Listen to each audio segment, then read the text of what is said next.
بسم اللہ الرحمن الرحیم۔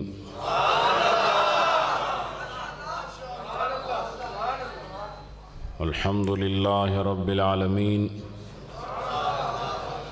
الصلاة والسلام علی محمد وعلی آلہ واصحابہ اجمعین۔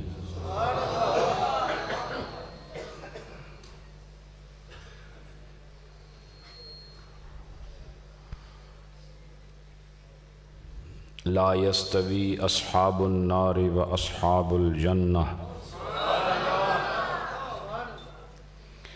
اصحاب الجنۃ هم الفائزون۔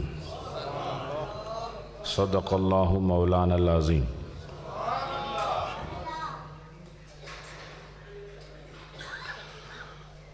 ان اللہ و ملائکتہ یصلون علی النبی یا ایہا الذین آمنوا صلوا علیہ وسلموا تسلیما۔ اللہم صلی علی سیدنا و حبیبنا محمد۔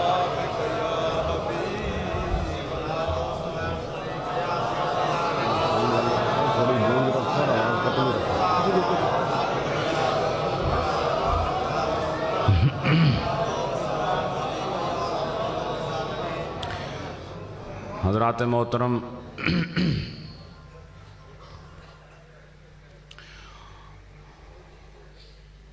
آج الحمدللہ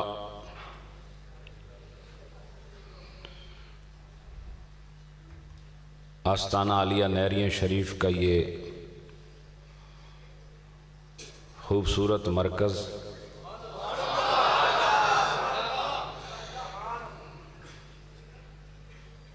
جو ظاہراً تو مریدکے کی سرزمین پر نظر آ رہا ہے،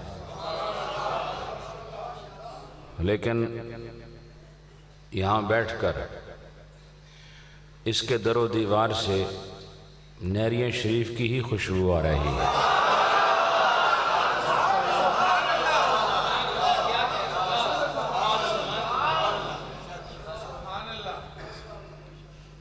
بڑی دیر سے آپ لوگ بیٹھے ہیں،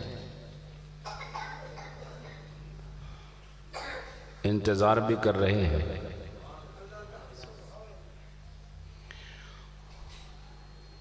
اور جو انتظار کرتا ہے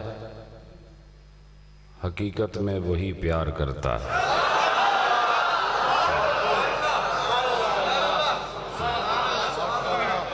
تو جدے کو انتظار نہ ہوئے وہ پیار نہیں کر سکتا۔ حضرات، میں مسلسل سفر میں ہوں، صبح سفر، شام سفر، لیکن پھر بھی مزے میں ہی ہوں۔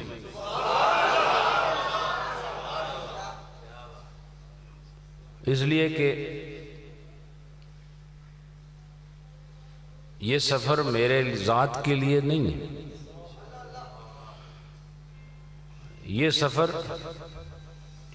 پورے قافلے کو خیریت کے ساتھ منزل مراد تک پہنچانے کا سفر ہے۔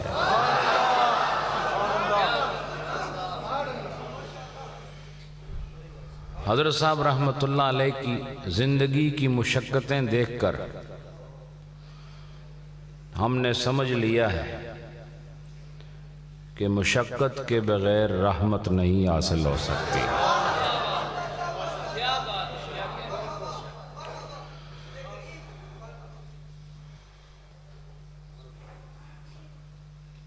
اپنے آستانے پر بیٹھے رہنا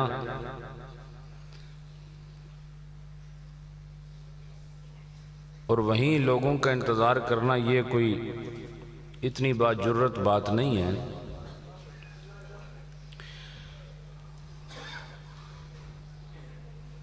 ہم نے اپنے شیخ سے یہی سیکھا ہے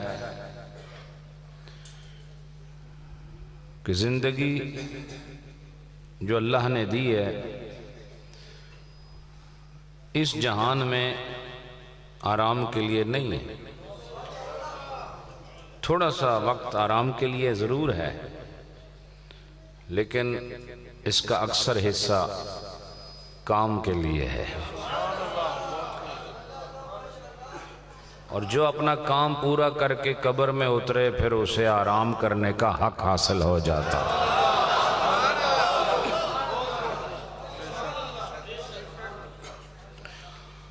آج کی اس مجلس میں جید علماء کرام، خلفائے اعظام، وابستگان آستانہ عالیہ نیریاں شریف، محبین شیخ العالم رحمت اللہ علیہ اور اہل علاقہ، اہل ایمان حضرات تشریف لائے ہیں، اور خاص طور پر میں ذکر کروں گا میرے شیخ کے معتمد علیہ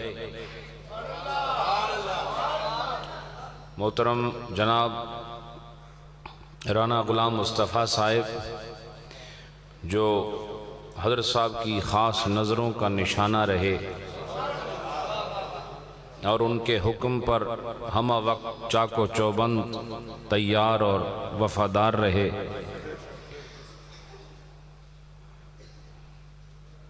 اور پھر اس آستانے کے بانی محترم خلیفہ محمد شفیق صاحب صدیقی نقش بندی، میں خلیفہ صاحب کو کہتا نہیں ہوں لیکن محسوس کرتا ہوں کہ ہر دن خدا ان کے چہرے پر ایک نئی رونق بڑھا رہا ہے،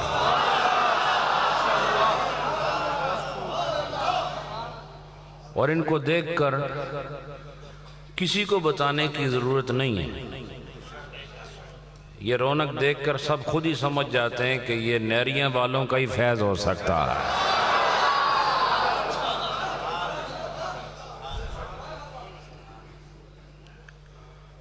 اللہ نے بعض چہرے ایسے بنائے ہیں جن چہروں کو اپنی صداقت بیان کرنے کے لیے لفظوں کا سہارا نہیں لینا پڑتا،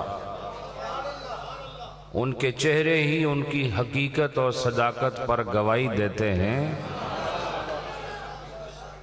اور یہ میرے شیخ کا ایک عظیم تحفہ ہے، خلیفہ شفیق صاحب، جو اللہ نے اس علاقے کو عطا کیا ہے۔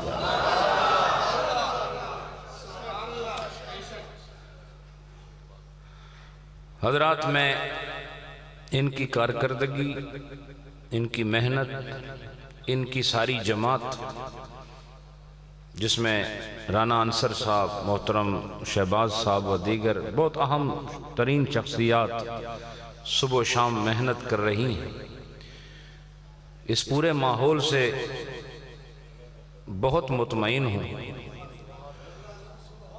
اور جو رونق میں نے پچھلے سال دیکھی تھی، اس دفعہ وہ رونق مجھے دگنی نظر آ رہی ہے، ماشاءاللہ۔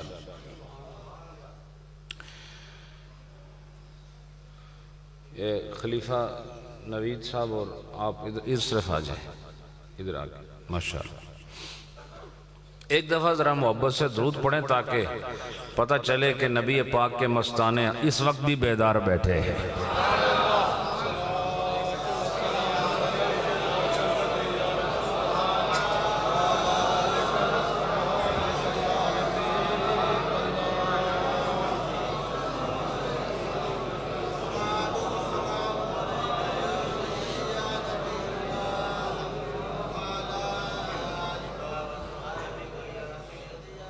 ادھر ہو جاؤ نا، ماشاءاللہ۔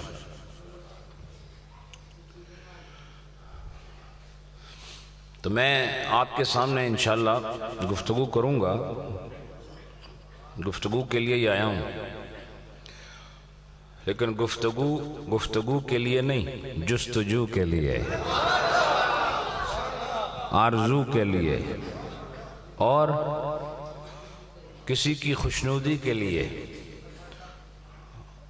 اور روحانیت اور تصوف کی حقیقت کو پانے کے لیے۔ لیکن یہ یاد رکھیں حضرات کہ میں اور آپ جس شیخ سے وابستہ ہیں اس شیخ نے ساری عمر تصوف کا نظام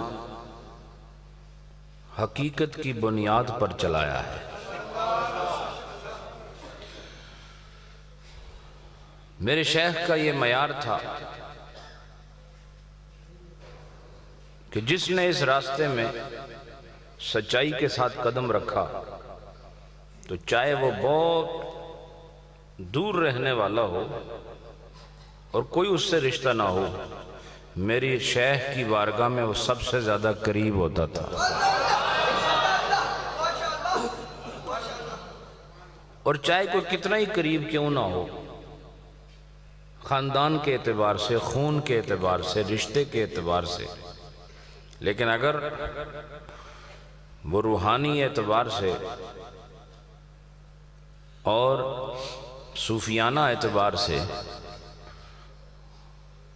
اوصاف عارفانہ سے عاری ہے اور اس پاک منزل کے لیے سفر کا ارادہ بھی نہیں رکھتا، تو قریب ہو کر بھی وہ دور رہتا تھا۔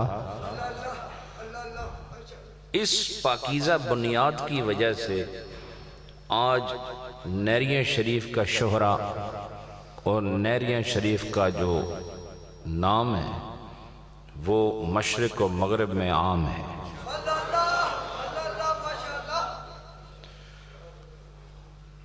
میرے شیخ نے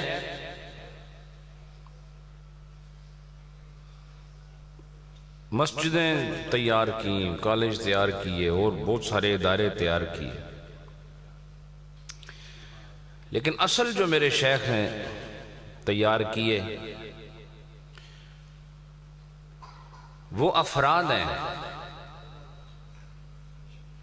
وہ ایسے لوگ ہیں جن کو اپنی صحبت کی تاثیر دی، اپنی صورت کے جلوے دیے، اپنی سیرت کا عکس دیا، اور ان لوگوں کو تیار کر کے جہاں جہاں ضرورت تھی وہاں بھیج کر اس پورے علاقے کی روحانی پیاس کو بجھانے کا اہتمام فرما دیا۔ اور بلا شبہ خلیفہ محمد شفیق صاحب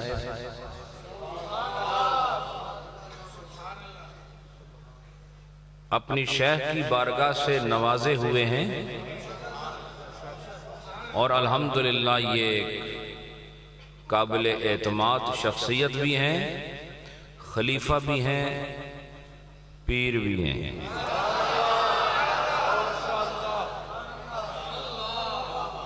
میں اس طرح کی باتیں میں نے کبھی کی نہیں ہیں، لیکن شیخ کا کام ہوتا ہے، استاد کا کام ہوتا ہے کہ وہ فتنوں کے زمانے میں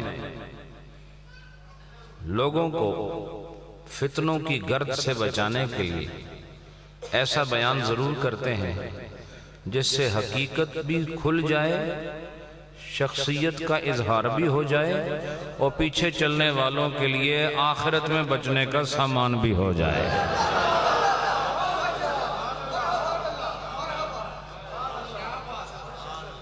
آپ دیکھیں خلیفہ صاحب کو کیا ایسی شخصیت لائق اعتبار نہیں، ان کی محنت، ان کی مشقت، ان کا اخلاص، یہ سارا یہ خوبصورت ماحول اور ان کے رفقائے کار، دیکھو جیسا آدمی خود ہوتا ہے اس کو ویسے یار ملتے ہیں۔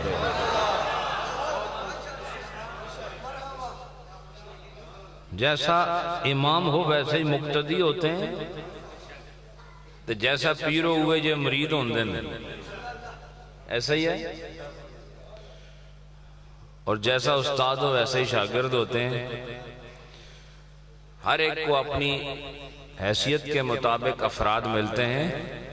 دیکھو میرے نبی کی جیسی ہستی تھی، خدا نے ویسے یار عطا فرمایا۔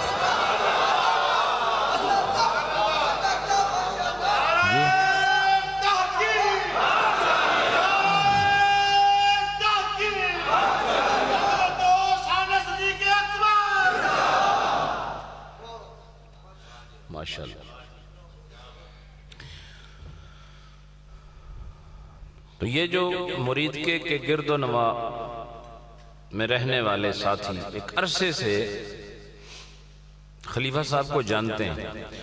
دیکھو شک اس آدمی کا ہوتا ہے جڑا کسی علاقے نوا آ جائے جنہوں ویکھیا نہ ہوئے. اے ہٹاؤ بھئی ادھر سے ہٹاؤ اس کو. بیٹھے کوئی نہیں ضرورت.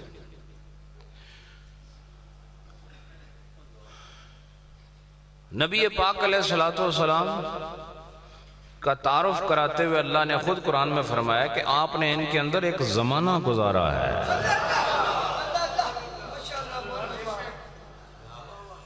اس لیے کوئی تعارف کرانے کی ضرورت ہی نہیں ہے.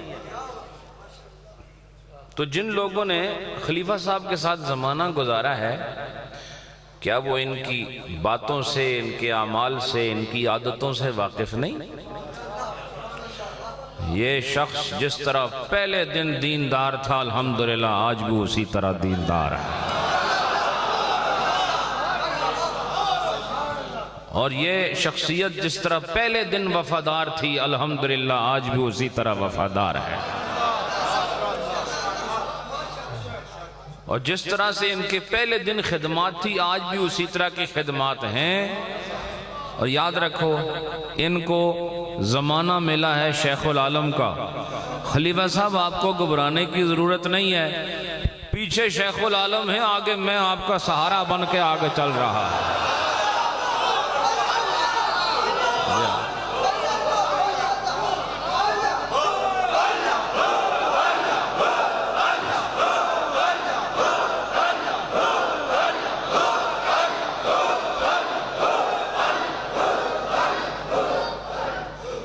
شیخ العالم پشت پناہی کر رہے ہیں اور مجھے اسی لیے تو دوڑایا جا رہا ہے، ورنہ میرا بھی گھر ہے، میں رہ سکتا ہوں، لیکن مجھے دوڑایا جا رہا ہے، قصداً دوڑایا جا رہا ہے کہ جاؤ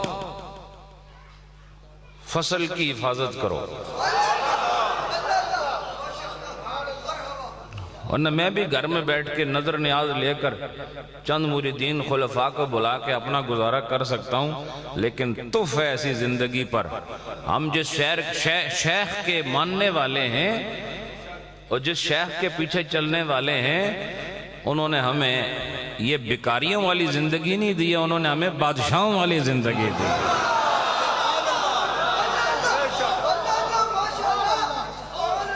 ہم وہ پیر نہیں ہیں جو نذرانوں پر ہی پلتے ہیں الحمدللہ. یہ جو کچھ آتا ہے میرے شیخ نے سکھایا ہے، واپس جس راستے سے آتا ہے اس کے ساتھ دوسرا راستہ ہوتا ہے، واپس چلا جاتا ہے. کبھی آپ نے ایسا راستہ دیکھا ہے جو اس کا واپسی کا راستہ نہ ہو؟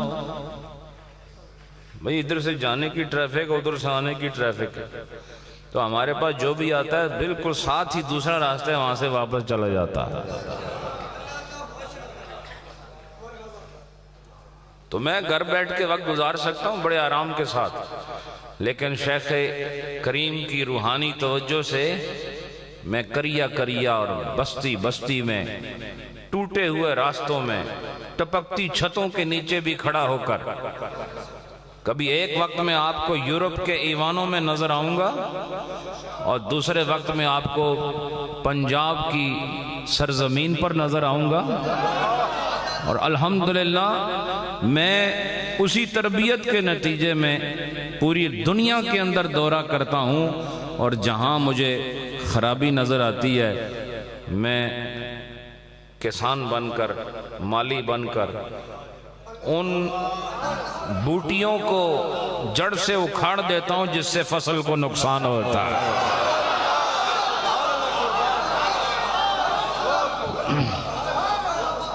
جی ہاں، اس لیے آپ کو تو گھبرانے کی ضرورت ہی نہیں ہے. اور خلیفہ صاحب کا یہاں کا بندوبست بھی ہو گیا ہے، اور میں خانہ خدا میں کہہ رہا ہوں ان کی قبر و حشر کا بندوبست بھی ہو گیا. جی ہاں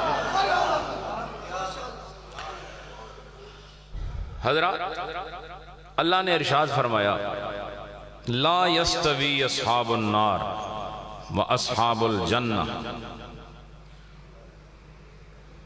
برابر نہیں ہو سکتے ہیں جہنم والے اور جنت والے. یہ برابر نہیں ہو سکتے۔ یہ برابر کیسے ہو سکتے ہیں؟ ایک وہ ہے جو جلایا جا رہا ہے اور ایک وہ ہے جو جلایا جا رہا ہے۔ نہیں سمجھے؟ یہ جیم کے زیر و زبر میں اشارہ اصحاب نار اور اصحاب جنت کی بات۔ جلانا کہتے ہیں جلانا کہتے ہیں کسی شے کو زندہ کر دینا، لیٹی ہوئی چیز کو کھڑا کر دینا، پست کو بلند کر دینا، افسردہ کو خوش صورت بنا دینا، اس کو کہتے ہیں جلانا۔ جیم کے نیچے زیر ہے، جلانا۔ لہذا اصحاب جنت یہ جلائے جائیں گے اور اصحاب نار جلائے جائیں گے، یہ ایک نہیں ہو سکتے۔ اللہ فرماتے ہیں کیا یہ برابر ہو سکتے ہیں؟ کہا برابر کیوں نہیں ہو سکتے؟ فرمایا اس لیے نہیں ہو سکتے کہ اصحاب الجنت ہم الفائزون، جو جنت والے ہیں نا یہ اصل میں وہ لوگ ہیں جنہیں اللہ نے کامیابی عطا فرما دی ہے۔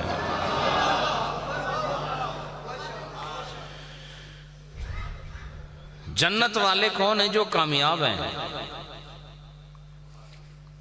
اس سے پتہ چلا کہ نار والے اور نور والے برابر نہیں ہو سکتے۔ سمجھ آئی کہ نہیں آپ؟ نار والے اور نور والے برابر نہیں ہو سکتے، اور اس کی وجہ یہ ہے کہ ایک وہ ہے جو ناکام ہو گیا اور ایک وہ ہے جو کامیاب ہو گیا۔ تو کامیاب اور ناکام جس طرح ایک نہیں ہو سکتے، جہنمی اور جنتی بھی ایک نہیں ہو سکتے۔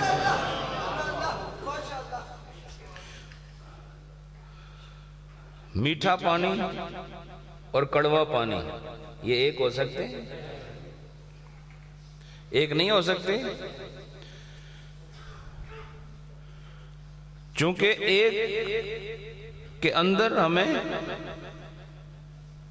قبولیت کا اثر نظر آ رہا ہے اور دوسرے کے اندر ہمیں رد کرنے کی کیفیت نظر آ رہی ہے۔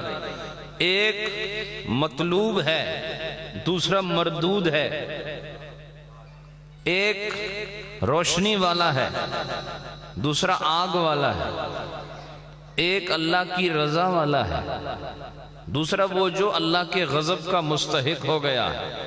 کہا یہ برابر نہیں ہو سکتے۔ بس رومی صاحب یہی کہنا چاہتے ہیں جب تم کسی کے ہاتھ میں ہاتھ دے دو تو یہ یقین کر لینا کہ وہ اصحاب نار میں سے ہے یا اصحاب جنہ میں سے ہے۔ کیوں؟ اس لیے کہ تم جس کے ہاتھ میں ہاتھ دو گے وہ تمہیں ہاتھ سے پکڑ کر وہیں لے جائے گا جہاں خود جا رہا ہے۔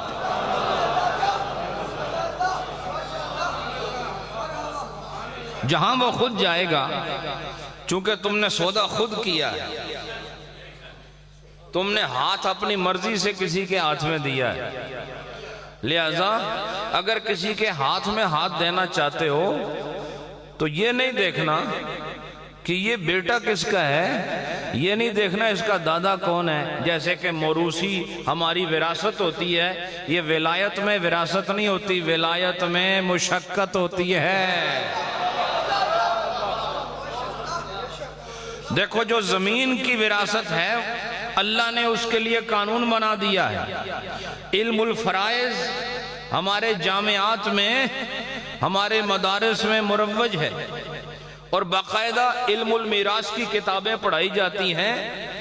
باپ کے ترکے سے جو کچھ تقسیم ہوگا وہ کس طرح تقسیم ہوگا اللہ نے اس کا ذکر فرما دیا ہے۔ بیوی ہے تو اس کا حصہ کتنا ہے، بیٹا ہے تو اس کا حصہ کتنا ہے، بیٹی ہے تو اس کا حصہ کتنا ہے۔ سمجھ آئی کہ نہیں آپ کو؟ اگر ان کے یہ وارث نہ ہو تو پھر وہ کس کے پاس جائے گا؟ یہ ایک پورا علم الفرائض ہے اور ساری فقہ کا علم ایک طرف اور علم الفرائض ایک طرف ہے۔ یہ وہ لوگ جانتے ہیں جو درس نظامی پڑھے ہوئے ہیں کہ علم الفرائض ایک مشکل ترین سبق ہے اور مشکل ترین نصاب ہے اور ایک ادق کتاب ہے۔ اس کو سمجھنا بہت مشکل کام ہے۔ لہذا اگر باپ نے مال چھوڑا، زمین چھوڑی، مکانات چھوڑے، تو سب کو حصہ ملے گا، چاہے کوئی چھوٹا ہے چاہے کوئی بڑا ہے۔ اس میں یہ نہیں دیکھا جائے گا کس کی عمر زیادہ ہے کس کی عمر تھوڑی ہے، کون عورت ہے اور کون مرد ہے، بس یہ دیکھا جائے گا کہ جس کا اس کے ساتھ رشتہ ہے، اللہ کے فرض کیے ہوئے حصے کے مطابق اس کو باپ کے ترکے سے حصہ دے دیا جائے۔ یاد رکھو زمین کا حصہ ہر ایک کو ملتا ہے، لیکن یہ روح کی وراثت، سینے کی وراثت نہ عمر سے ملتی ہے، نہ رنگت سے ملتی ہے، نہ علمیت سے ملتی ہے، یہ دل اور سینے کی وراثت وہیں ملتی ہے جہاں وہ فیض سنبھالنے کا پورا فن موجود ہوتا۔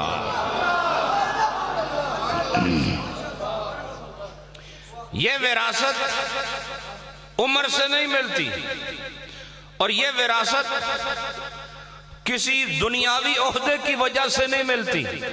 فرمایا جس نے اس راستے میں کوشش کی ہے، جس نے اس راستے میں محنت کی ہے، اللہ اس کو یہ وراثت عطا فرما دیتا ہے۔ اور الحمدللہ ہم اس بات کو بخوبی جانتے ہیں کہ پیری مریدی بھی عمر کے لحاظ سے عطا نہیں ہوتی، یہ آپ سب کو اچھی طرح معلوم ہے۔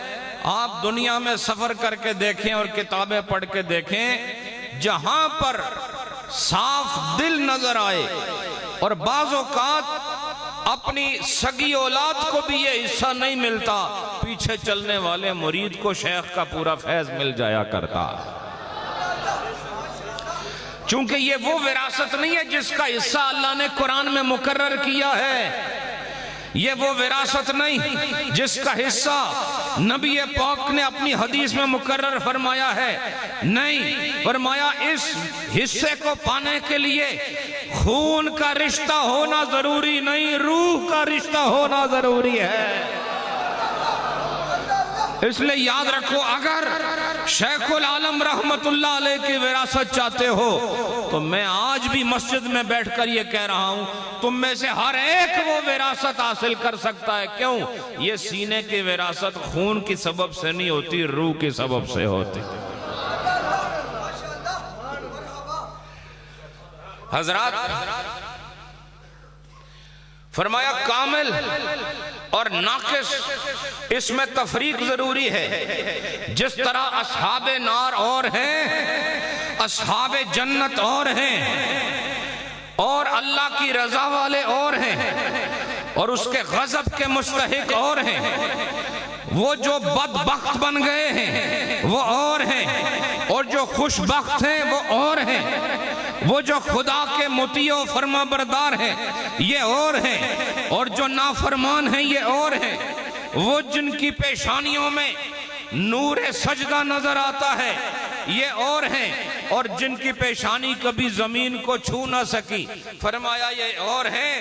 فرمایا اسی لیے ہر فن میں آپ کو ناقص اور کامل لوگ نظر آئیں گے، اور فرمایا عالم روحانیت میں بھی جس طرح اصحاب نار اور اصحاب جنت میں فرق ہے، اسی طرح عالم روحانیت میں بھی وہ لوگ جو صرف لبادہ پہن کر شیخ بننے کی کوشش کرتے ہیں وہ بھی موجود ہیں، اور کچھ وہ ہوتے ہیں لبادے کے محتاج نہیں ہوتے، جبہ و دستار کے محتاج نہیں ہوتے، ان کا لباس اپنے شیخ کا کردار ہوتا ہے۔ جہاں بھی بیٹھ جائیں، وہ پتھر پر بیٹھ جائیں، خدا وہاں بھی آستانہ سجا دیتا۔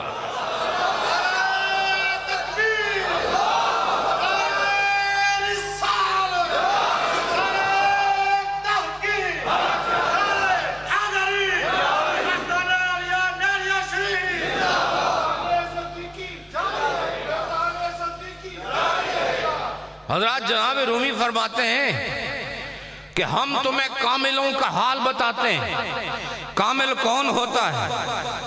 ناقص کی تشریح کرنے کی ضرورت نہیں، چونکہ جب کامل کا ذکر آ جائے تو ناقص خود بخود ہی باہر نکل جاتا ہے۔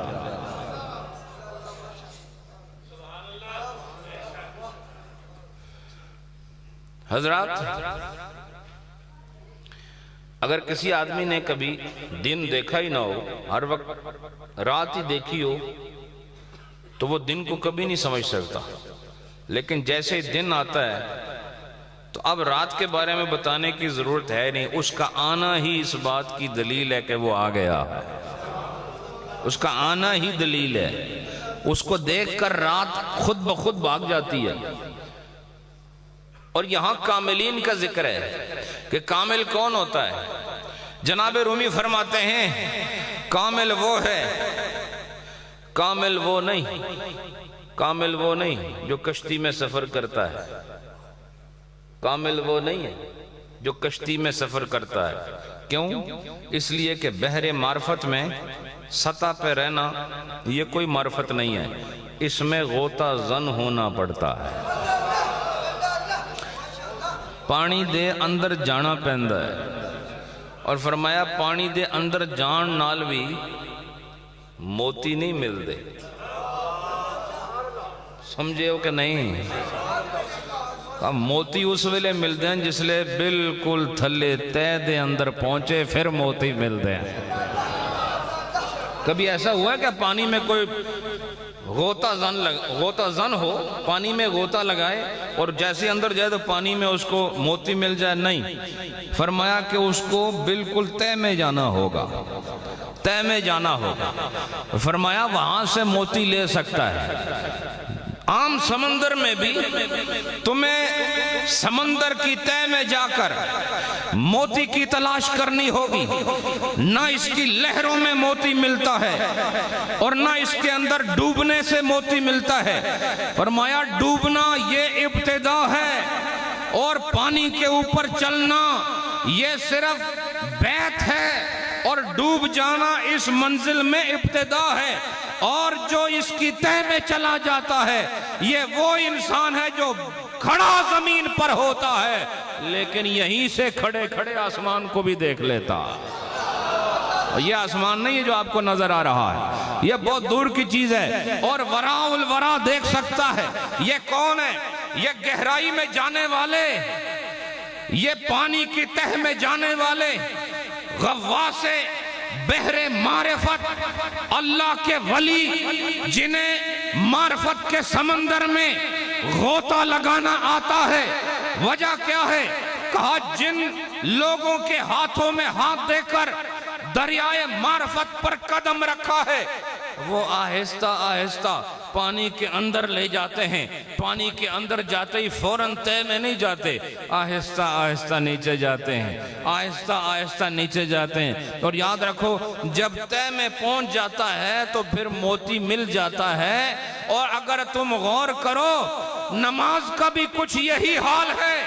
انسان شروع کھڑے ہو کر کرتا ہے لیکن جیسے جیسے نیچے آتا ہے منزل بلند ہوتی چلی جاتی ہے. دنیا سمجھتی ہے یہ نیچے جا رہا ہے لیکن فرشتے جانتے ہیں یہ بظاہر نیچے جا رہا ہے، حقیقت میں اوپر جا رہا ہے.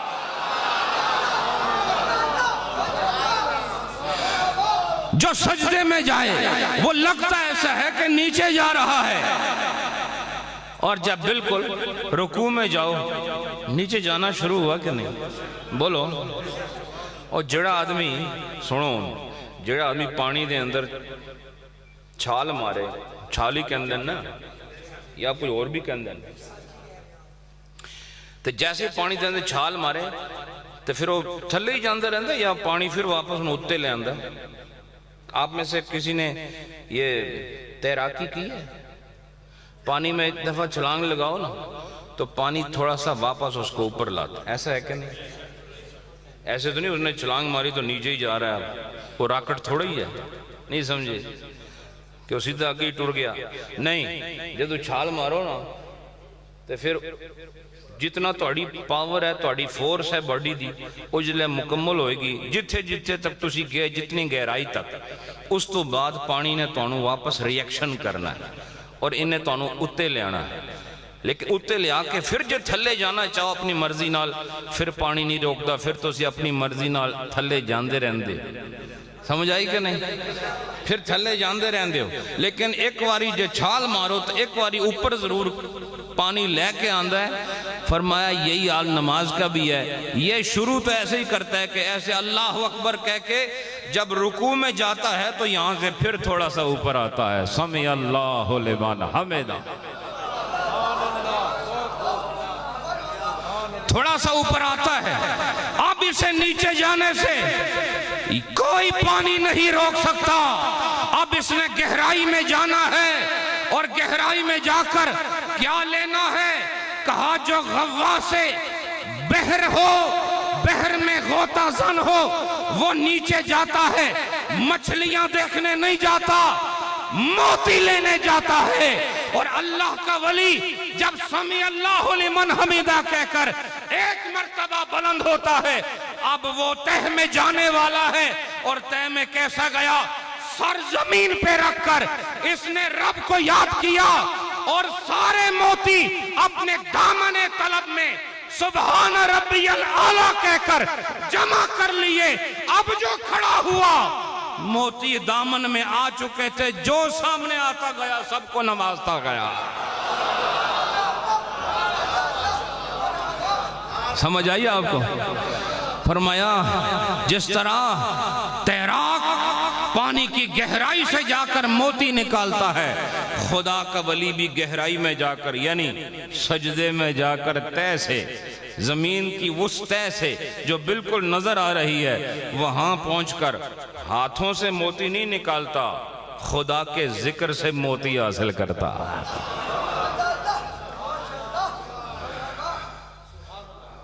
لہذا اللہ کا ولی وہی ہوتا ہے جس کو اس سمندر میں تیرنا آتا ہو، اور یاد رکھو جس کو اس سمندر میں تیرنا نہ آئے اسے یہ سمندر دکھایا ہی نہیں جاتا۔ دنیا کا سمندر ایسا ہے کہ جس کو تیرنا نہ آئے کم از کم آپ دیکھ سکتے ہیں اس کو، کم از کم آپ جا کے اس کے ساتھ ہاتھ منہ دھو سکتے ہو اور اس کے پانی سے کھیل سکتے ہو ساحل پہ دور دور رہ کر، لیکن یہ جس کو دنیاوی سمندر میں تیرنا نہ آئے وہ دور سے ہی اپنا شوق پورا کر لیتا ہے، ساحل پہ بس تھوڑا جا پانی گیا پھر ڈر کے پیچھے دوڑ گیا، اس کا شوق پورا ہو گیا۔ لیکن معرفت کے سمندر کا یہ قانون نہیں، جو اس لائق نہ ہو وہ اس کے ساحل پر بھی نہیں لایا جاتا، اسے دیکھنے کی بھی اجازت نہیں ہے، اسے دیکھنے کی اجازت نہیں۔ اور یاد رکھو جسے پھر اجازت ہو جائے وہ کون ہوتا ہے؟ کہ اجازت کا معنی یہ ہے کہ وہ کسی کامل آدمی کے ہاتھ میں جب ہاتھ دے دیتا ہے تو سمندر دکھا دیا جاتا ہے، اور صرف دکھایا جاتا ہے، ہاتھ میں ہاتھ دینے سے صرف دکھایا جاتا ہے، پھر سلوک کی منزلیں طے کر کے پانی کی سطح پہ لایا جاتا ہے، پھر پانی کی سطح پہ لا کے پھر راتوں کو اٹھا کے پھر مراقبے کرا کے مجاہدے کرا کے پھر مشاہدے کی منزل دینے کے لیے اسے پھر نیچے لے جانا شروع کر دیتے ہیں، نیچے لے جانا شروع کر دیتے ہیں، اور جتنا آدمی نیچے جاتا رہتا ہے اتنا ہی خدا اسے اٹھاتا رہتا ہے، جو نیچے جاتا ہے اور بلند ہوتا ہے، جو نیچے جاتا ہے اور بلند ہوتا ہے۔ اور دیکھو جس نے خدا کے آگے مکمل جھک کے دکھایا خدا نے اسے اتنا ہی بلندی اور عظمت عطا فرمائی۔ اگر آپ کو دلیل چاہیے تو دیکھو ساری کائنات میں سب سے زیادہ اور سب سے گہرائی میں جھکنے والی ذات میرے اور آپ کے نبی ہیں، تو جتنے وہ جھکے اللہ نے اتنا ہی شب معراج انہیں اٹھایا ہے۔ اے محبوب جتنا تو جھکا ہے ہم تجھے اتنا ہی بلند کر رہے ہیں، اور تیرے جھکنے کا عالم یہ ہے کہ ابھی کائنات نہیں تھی پھر بھی تو جھکا ہوا تھا، اس لیے ہم نے بلندی کے لیے مکان کی حدوں کو ہی توڑ دیا، تجھے لامکان میں بھی لے گئے۔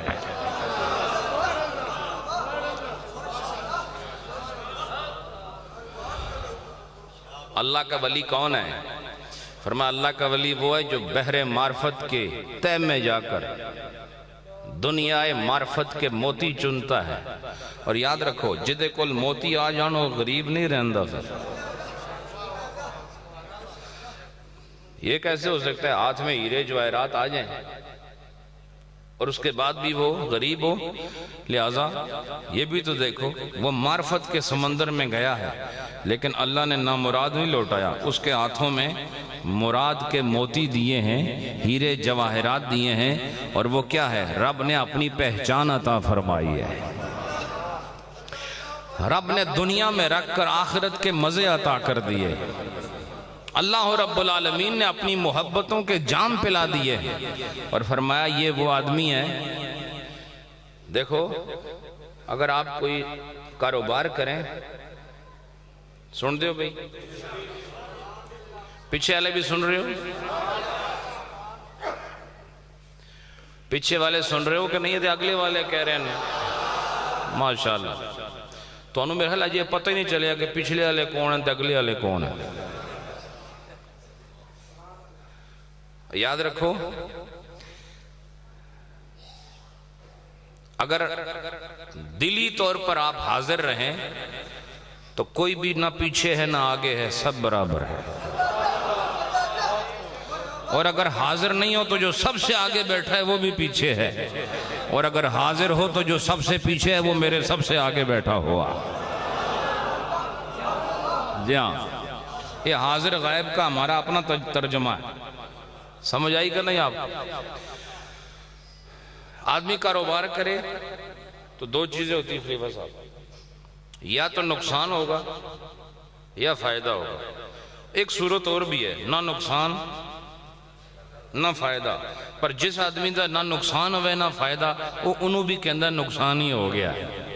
ایسا ہے کہ نہیں رانا صاحب؟ ہے جی، وہ مندہ نہیں کہ چلو برابر برابر ہو گیا، وہ کہتا ہے بھائی نہیں نقصان ہو گیا، یعنی نقصان بھی نہ ہو فائدہ بھی نہ ہو تو وہ کہتا ہے نقصان ہو گیا۔ لیکن دو چیزیں تو بہرحال معروف ہیں، یا نفع یا نقصان، یا خسارہ یا فائدہ، بولتے نہیں آپ لوگ؟ ایسا ہی ہے۔ فرمایا جب ایک کاروبار میں نفع ہو گیا تو بس پھر وہ نفع ہو گیا، اور اگر اس کاروبار میں خسارہ ہو گیا تو پھر وہ خسارہ ہو گیا۔ اب وہ خسارہ ہی رہتا ہے اور نفع رہتا ہے۔ رومی صاحب فرماتے ہیں یہی ساری کائنات کا قانون ہے، لیکن فرمایا ولیوں کا قانون یہ نہیں ہے، کہا وہ جس چیز میں خسارہ ہو جائے وہ خسارے میں سے نفع بنا لیتے۔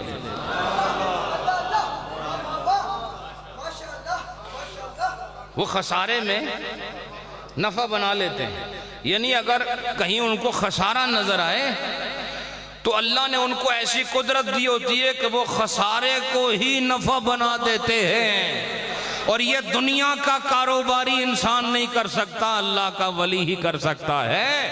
فرمایا وہ نقصان یہ ہے کہ کسی آدمی نے اگر خدا کی نافرمانی کی ہے اور نبی کی نافرمانی کی ہے اور زندگی کو غفلت میں گزار دیا ہے، تو فرمایا اللہ نے پھر اپنے ولیوں کو یہ مقام دیا ہے کہ وہ جس گناہگار کو جس نے خسارہ کیا ہوا ہے کاروبار حیات میں، جس نے اپنے آپ کو نقصان کے حوالے کر دیا ہے، فرمایا اس نقصان کو نفع میں بدلنے والا کوئی کاروباری انسان یہ جرت نہیں کر سکتا کہ اس کی زندگی کے خسارے کو نفع میں تبدیل کر دے۔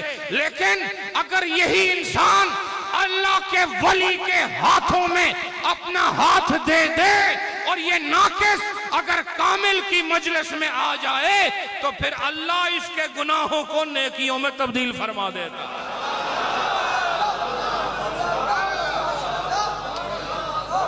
اللہ اس کے گناہوں کو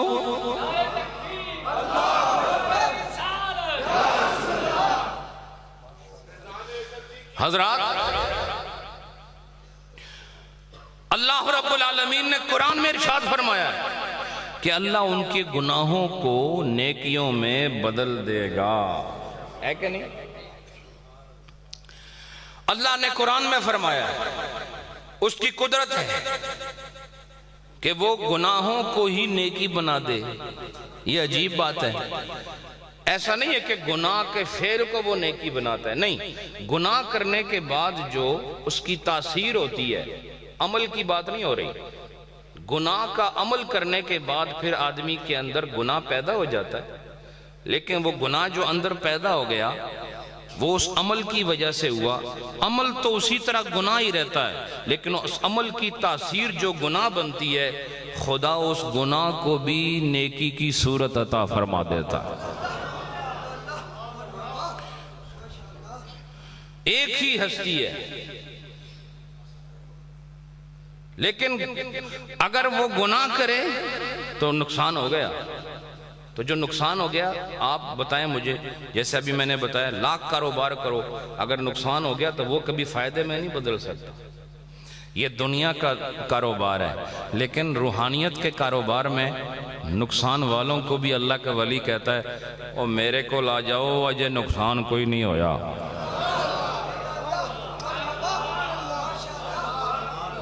تو بھی آ جاتے اپنا نقصان بھی چک کے لیا میرے کو، تینوں بھی تو کون ہے نافرمان ہے، تینوں فرما بردار بنا دیں گے تو تیرا نقصان نو اسی نفع دی صورت عطا کر دیا.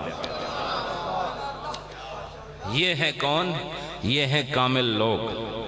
ان کو کہتے ہیں اللہ کے ولی، ان کو کہتے ہیں اللہ کے ولی. صرف نام کے ساتھ سجادہ نشین لکھنے سے کوئی ولی نہیں بنتا، اور زیادہ اشتہار چھپوانے سے بھی کوئی ولی نہیں بنتا، اور بہت ساریاں خلافتاں دینے نال بھی کوئی ولی نہیں بنتا.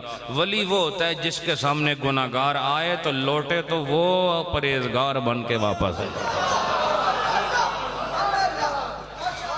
یہ فقیری تو کوئی دکھاتا نہیں، تو اشتہار چموڑے ہوئے ہیں دیواراں نال.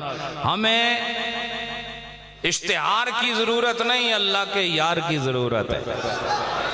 اور اللہ کا یار وہ نہیں ہوتا جس نے دستار پہ نہیں ہو، اللہ کا یار وہ ہوتا ہے جو گناہگار کو پرہیزگار بنا دیتا، وہ اللہ کا یار ہوتا ہے. سمجھ آئیے آپ؟ اب یہ بات جناب رومی فرماتے ہیں کہ جو کامل انسان ہے یہ سباح ہے. سباح کا مطلب تیرنے والا، جو پانی کی سطح پر بھی آ سکتا ہے، اندر بھی جا سکتا ہے، جتنی گہرائی میں جائے چلا جاتا ہے، اور جا کر ایسا نہیں کہ صرف اندر تیر کے واپس آ گیا، جب بھی جاتا ہے. دنیا کا تیراک ضروری نہیں کہ جب بھی گہرائی میں جائے تو وہاں سے کوئی موتی لے آئے، لیکن اللہ کا ولی کا یہ قانون نہیں. وہ جب بھی اس بحر معرفت میں غوطہ زن ہوتا ہے واپس خالی نہیں آتا، کچھ لے کے ہی آتا. یہ کہ دنیا کا تیراک تھوڑا ہی ہے، اور نہ یہ دنیا کا سمندر ہے. پہلے خدا اسے اپنے سمندر کے لائق بناتا ہے، پھر اس میں تیرنے کی اجازت دیتا ہے، اور خالی کبھی نہیں آتا. سمجھ آئیے آپ کو؟ خالی کبھی نہیں آتا، موتی لے کر آتا ہے. اور جس کے پاس موتی ہو وہ امیر ہوتا ہے. ہم بھی یہی کہتے ہیں تم لوگ سب غریب ہو، اگر امیر ہونا چاہتے ہو تو غریبوں کا ہاتھ چھوڑو، کسی امیر کے ہاتھ میں ہاتھ دو، اور جب اس کے ہاتھ میں ہاتھ دو گے تو تمہارے گناہوں کی غربت کو وہ تمہاری نیکیوں کی